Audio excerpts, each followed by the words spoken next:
12 Tu-160M bomber लो और China की tension को पूरी तरीके से भूल जाओ। आज एक बार फिर से रशिया की तरफ से ये ऑफर भारत को दिया गया है और इस वीडियो में हम यही समझेंगे कि क्या भारत रशिया से अब Tu-160M बॉम्बर को लेने जा रहा है, क्योंकि इस बॉम्बर को लेकर लगातार एक हफ्ते से एक के बाद एक अपडेट आ रहे हैं। तो जैसा कि आप सभी जानते ही हो कि अब से 2.5 हफ्ते पहले ही पीएम मोदी रशिया की यात्रा पर गए हुए थे और इस यात्रा के दौरान ही रशिया ने अपना Tu-160M बॉम्बर भारत को ऑफर किया था। साथ में रशिया की तरफ से उस समय यह भी बताया गया था कि जो हमारा Tu-160M बॉम्बर है ये हमारे Tu-160 बॉम्बर के मुकाबले 60% ज्यादा घातक होगा। और अब बताया ये जा रहा है कि उस समय रशिया की तरफ से भारत को 12 Tu-160M बॉम्बर का ऑफर दिया गया था। इस बॉम्बर की कीमत हमको $163 मिलियन पड़ने वाली है, लेकिन ये कीमत हमको जब पड़ेगी जब इस बॉम्बर की मेंटेनेंस फैसिलिटी हमको नहीं मिलेगी। लेकिन जब इस बॉम्बर की मेंटेनेंस फैसिलिटी हमको मिलेगी उस समय हमको एक बॉम्बर की कीमत $270 मिलियन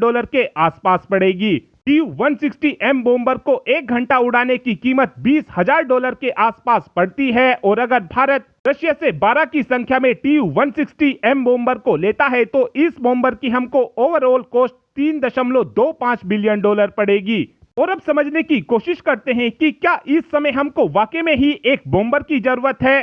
तो आपको बता दें कि इस समय चाइना के पास H-6 नाम का बॉम्बर मौजूद है और चाइना अपने H-20 नाम के स्टेल्थ बॉम्बर को भी मैदान में उतारने की तैयारी कर रहा है। इस हिसाब से देखा जाए तो इस समय हमको एक बॉम्बर की जरूरत है, लेकिन दूसरी साइड देखा जाए तो इस समय जो हमारे दोनों ही निकम्मे पड़ोसी हैं यानी कि चाइना और पाकिस्तान, इन दोनों ही देश की सीमा हमारे से मिलती है, जिस कारण हम अपने फाइटर जेट की मदद से भी काम को चला सकते हैं। लेकिन अब सवाल ये आता है कि क्या हमको रशिया से Tu-160M बॉम्बर को लेना चाहिए। इस बात को जानने से पहले आपका ये जानना जरूरी है कि जो रशिया का ये Tu-160M बॉम्बर है इस बॉम्बर के अंदर भी 70 के दशक की ही टेक्नोलॉजी का रशिया ने इस्तेमाल किया है। पर्सनली इस समय हमको ये लगता है कि हमको $3.25 बिलियन रशिया के इस Tu-160M बॉम्बर के ऊपर खर्च ना कर अमेरिका के B-1 लैंसर बॉम्बर के ऊपर खर्च करने चाहिए, क्योंकि जो अमेरिका का B-1 लैंसर बॉम्बर है ये टेक्नोलॉजी के मामले में रशिया के Tu-160M बॉम्बर को काफी पीछे छोड़ देता है।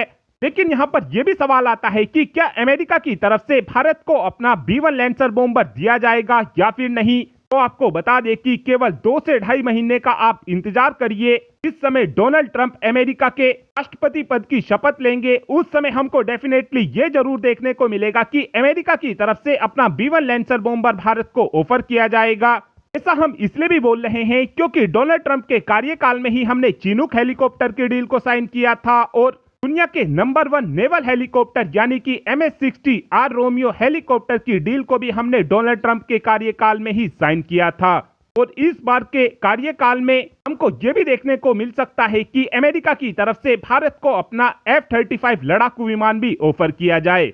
और अब आप ही कमेंट कर बता सकते हैं कि क्या हमको रशिया का Tu-160M बॉम्बर लेना चाहिए या फिर आपका ये मानना है कि हमको अमेरिका का B-1 लैंसर बॉम्बर लेना चाहिए।